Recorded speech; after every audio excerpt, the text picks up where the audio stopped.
ঈদের পর এক ধনী ব্যক্তি নিয়মিত গোপনে গরিবদের সাহায্য করতেন। তিনি রাতের অন্ধকারে খাবার ও টাকা রেখে চলে যেতেন।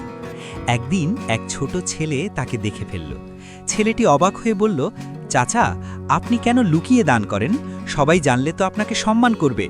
লোকটি মৃদু হেসে বললেন, আমি চাই না মানুষ আমাকে প্রশংসা করুক, আমি চাই আল্লাহ খুশি হন। ছেলেটি চুপ করে গেল, কিন্তু কথাটা তার মনে গেঁথে গেল। কয়েকদিন পর সে দেখল তার পাশের বাড়ির এক বৃদ্ধা খুব কষ্টে আছেন।